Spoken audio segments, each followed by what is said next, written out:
evening and thanks for joining us. The town of Nipissing is in mourning tonight after a 60-year-old man and a 45-year-old woman passed away from carbon monoxide poisoning in their home. Paramedics pronounced Nipissing residents Yvonne Gaujean and Claire Limogue Gaujean dead at the scene at around 3 o'clock yesterday afternoon. An 8-year-old boy in the residence was transferred to the Nipissing District Hospital. He was released in good condition this morning. Nipissing OPP Sergeant Paul Mishtix is stressing the importance of new provincial laws requiring residential carbon monoxide detectors. Carbon monoxide detectors need to be on every level of your residence. It's legislated, it is the law, but it's just a good practice. Nipissing Mayor Richard Harvey says in a town of 1,500 people, tragic deaths impact the entire community. And so when a tragedy like this takes place, everyone's affected. And fortunately, the community does come together to support those who are most closely affected, but it hits all of us very close to our hearts. And everyone knows everyone in the community. And as a close-knit community, we're all feeling this together, and our hearts and our prayers go out to those who are most closely affected. The OPP and the regional coroner continue to conduct their investigation into the incident.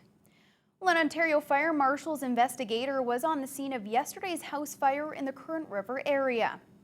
The fire at this Merrill Street home broke out at around 3 o'clock in the morning. The occupants managed to escape unharmed, but the inside of the house was extensively damaged by the flames. Fire investigator James Allen was on scene today to investigate. It's believed the fire originated in the middle of the home on the main floor and spread from there. Allen says the house is repairable, but the insurance company needs to look at it first. This is a rental property, so what they're trying to do is contact the owners who don't live in town, as far as I've been told right now. Once they do that, then the insurance companies will move in and take over. No confirmation has been given at this point whether the cause of the fire may be suspicious, but the official statement at this time is that the scene is under investigation by the Thunder Bay Police. Well, Premier Kathleen Wynne and 4 provincial ministers will all be on hand for a gathering of regional politicians this week. The Northwestern Ontario Municipal Association will hold its annual general meeting in Fort Frances.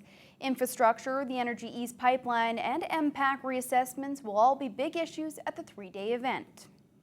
The Premier will be addressing regional politicians on Thursday evening. Friday's Bear Pit session includes Glenn Murray, the Minister of Infrastructure and Transportation, as well as Aboriginal Affairs Minister David Zimmer.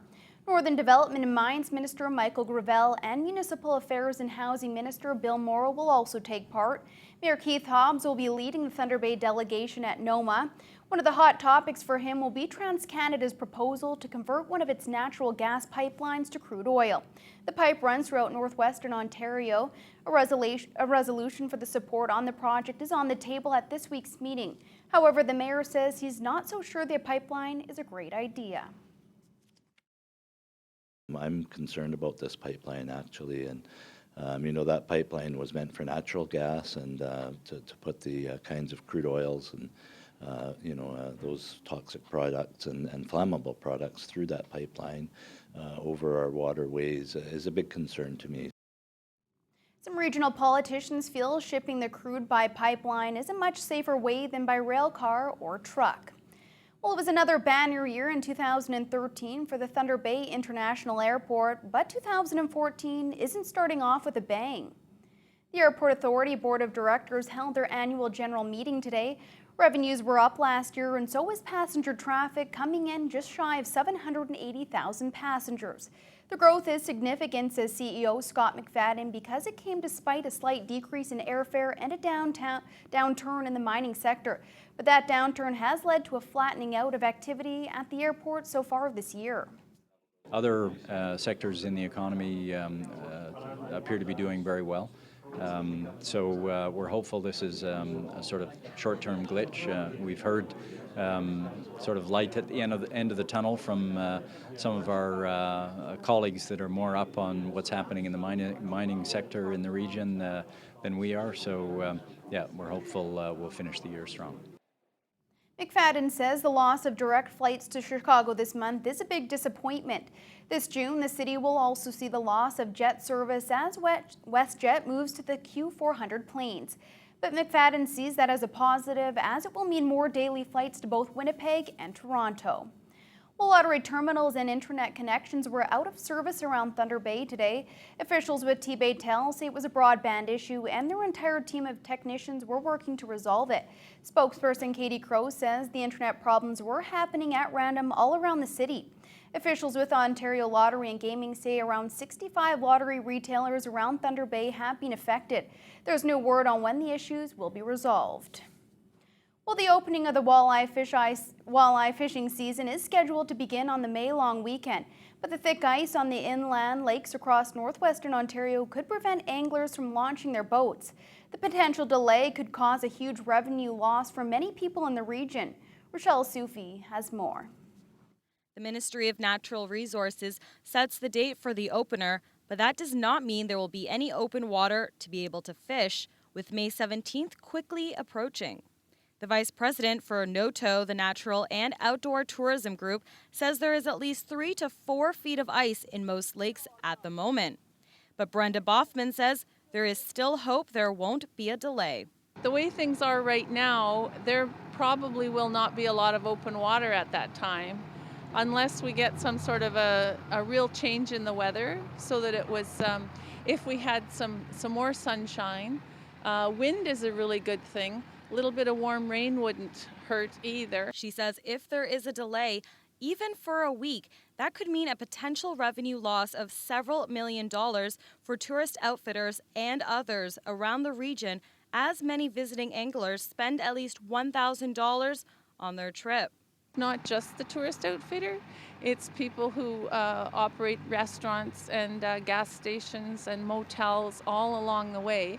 Most of our guests in this part of the province come from the United States. So that means that they stay in all of those places on their way to our lodges and resort. DNR Sporting Goods Sales Associate Jim Vecchio says so far the threat of frozen lakes on the May long weekend has already had a big impact on their business selling rods and fishing gear. And it's just not the walleye. The steelhead fishing season hasn't even started yet. The sales have been down because people are not going fishing yet. Boffman says last year they also had a late breakup with ice on the water as late as May 20th. And unless things start to heat up soon, it could be an even later start for anglers this year. Rochelle Sufi, TBT News. Excessive consumption of alcohol has now been linked to an increased risk for certain types of cancers. A new report from Cancer Care Ontario has been released, and its findings about the link between alcohol and cancer are surprising. The Regional Vice President for Cancer Care Ontario, Dr. Mark Henderson, says risks with alcohol have always been known, but the link between cancer has been solidified in this report. The report shows alcohol consumption has been shown to cause oral, esophageal, liver, colorectal, and breast cancer. Henderson says any benefit of drinking certain alcoholic beverages are far outweighed by the risks, and that screening for these cancers is not always easy. Very good screening for colorectal cancer, something called the fecal occult blood test, which should be done by everybody of suitable age. And you can get that from your family doctor, from your pharmacy, or you can get it from the integrated cancer screening coach that we have touring the region. Your dentist always examines your mouth, so if you go to see your dentist regularly, they will look in your mouth and see evidence of problems, yeah. But otherwise, there's no regular screening for esophageal or stomach cancer. According to the American Institute for Cancer Research, men should not exceed 2 drinks per day and women should not exceed 1. Well, 5 members of the Thunder Bay Police Service are about to receive some recognition for their part in a heroic rescue. It came in May of 2010 when the officers, along with members of Thunder Bay Fire Rescue and Superior North EMS, responded to a report of a vehicle in the water at Marina Park. The officers were successful in locating the sinking vehicle, smashing out the window, and pulling the occupant to safety. Constables Kevin Carroll, James Arthur Elvish, Clark McKeever, Kenneth Ogima, and Jason Ryback are set to receive medals of bravery from Governor General David Johnston. The ceremony will take place at Rideau Hall on Thursday. Well, the first annual Earth Rhythms concert was presented last night at the Itellan Cultural Center. The musical celebration was in honor of the 44th annual Earth Day.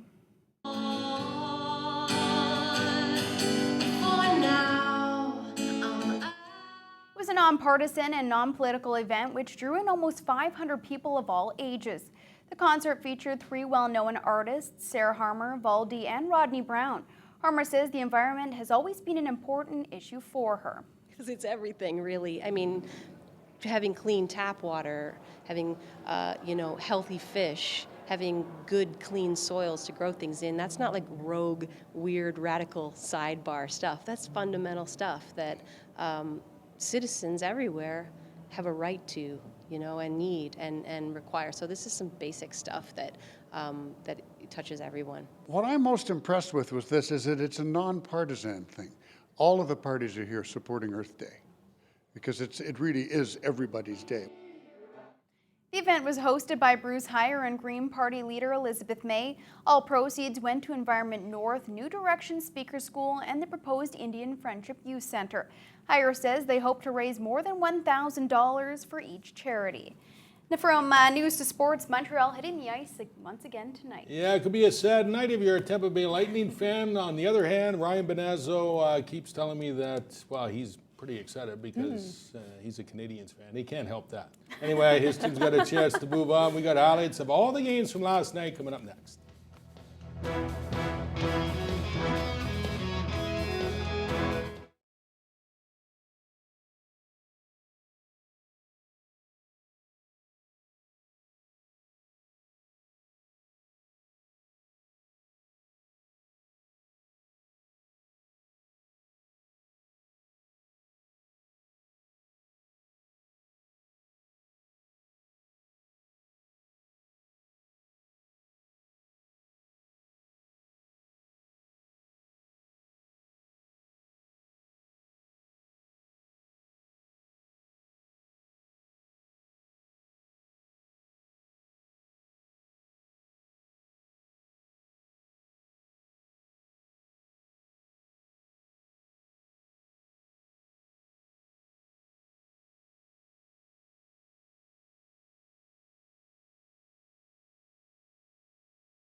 Now, the only Canadian team in the playoffs, hoping to move on tonight. Not to make note of that, but our only team.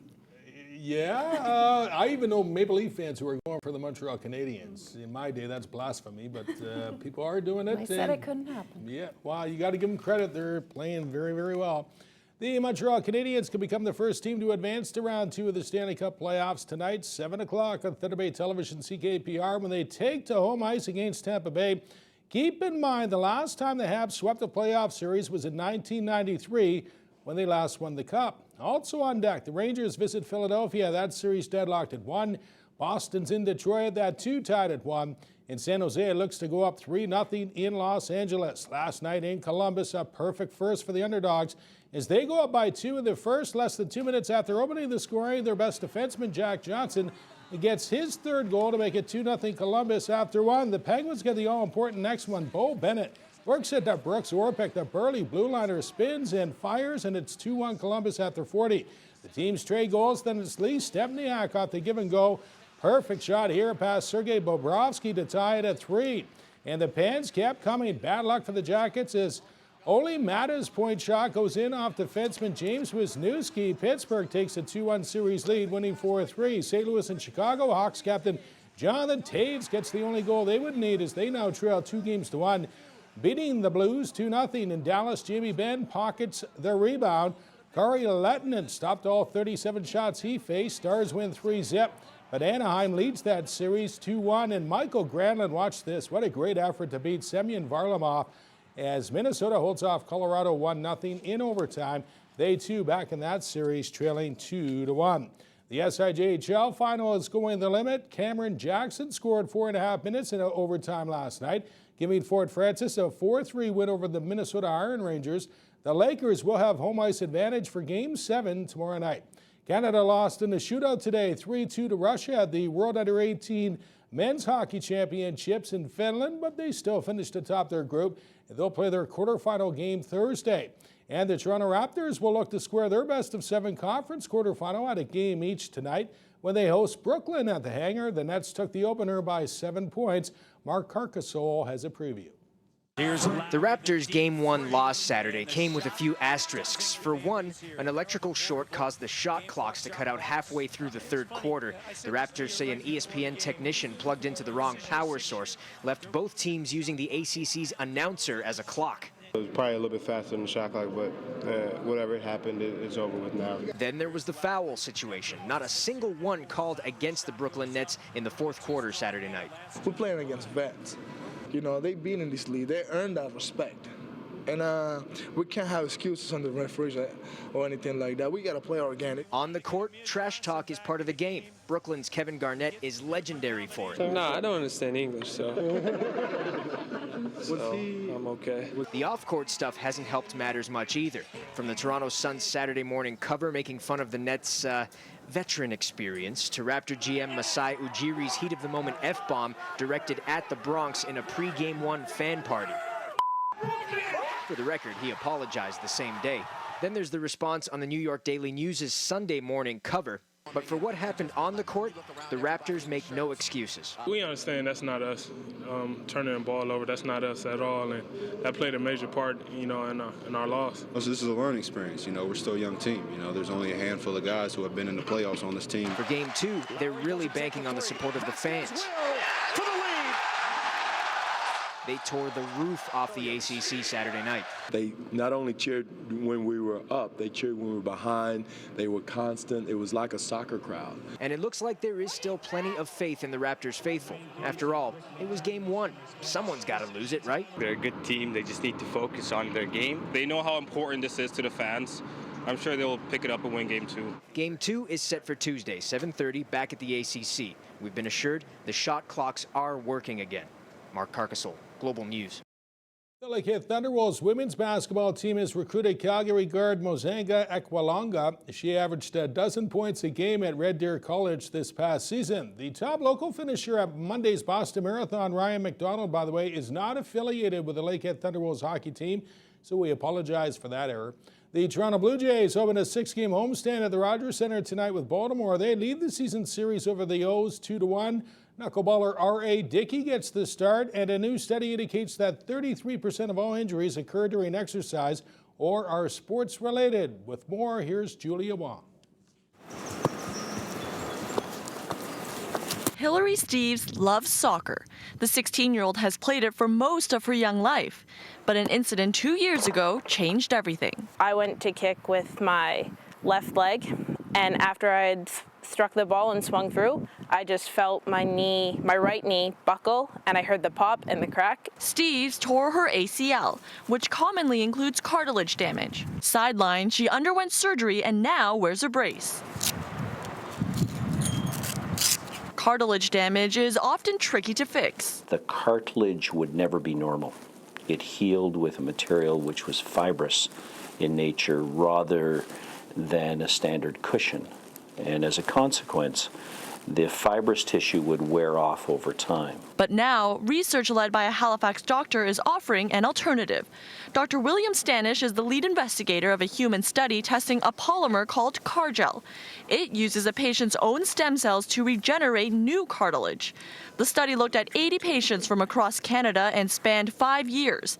It compared the normal fibrous tissue with the Cargel polymer and found the results diverged after the second year. The Cargel is producing a cartilage that's much closer to normal, and your premise would be that that's going to be more robust and it's going to stand up over time. The patients with the Cargel are much happier, and in terms of function, less pain, greater ability to do their daily activities without pain. It's good news for Steves, who says there's more psychological than physical damage during sports injuries, which is why she embraces any research that could help athletes. Anything that can help them be where they want to be. Just injuries suck. Julia Wong, Global News, Halifax. And the world's second richest soccer team, that's Manchester United, has fired their manager David Moyes after only 10 months. No job security there. Stick around. Fiona's got weather for you right after the break.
Well, Fiona, a little cooler today, but I think the majority of us would settle for days like today. Yeah, it wasn't too bad out there. Didn't quite hit the double digits, though. Our high topped out at 8 Celsius under mostly cloudy conditions. That's with winds from the northwest or the north-northwest, gusting up to 40 kilometers per hour. At this hour, Vancouver at 12 under partly cloudy skies. Warming up in Alberta, 18 in Edmonton. Calgary, 16 under cloudy skies.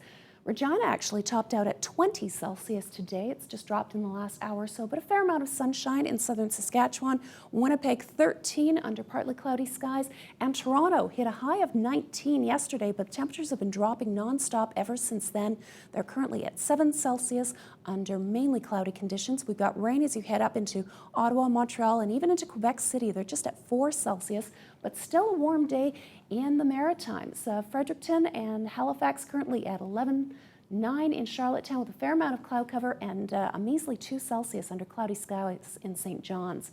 Now across the region tonight, temperatures hovering from about 0 as a low in Fort Frances, 1 a little bit further north, but then it drops quite a bit into Sioux Lookout at -6. Few clouds pretty much across the board, a little cooler as you head eastward into Greenstone. They're looking at -10 tonight. Tomorrow, though, fair amount of sunshine for much of the region. Temperatures pretty close to seasonal, except for Fort Frances. They could be seeing some rain by late in the afternoon or early in the evening. At this hour, we're at 7 Celsius under partly cloudy skies. We're going to see a low of -4 under partly cloudy conditions tonight.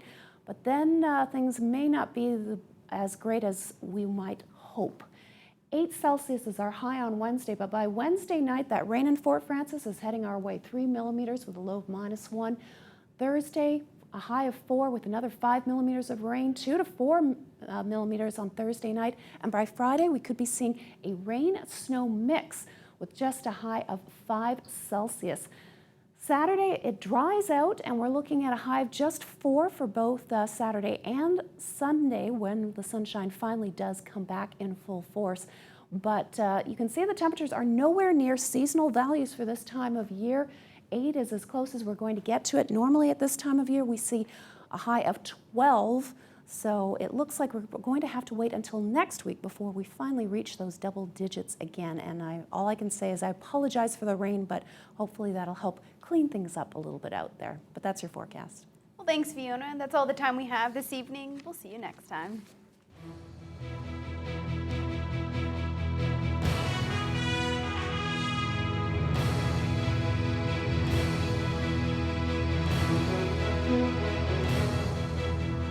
Thank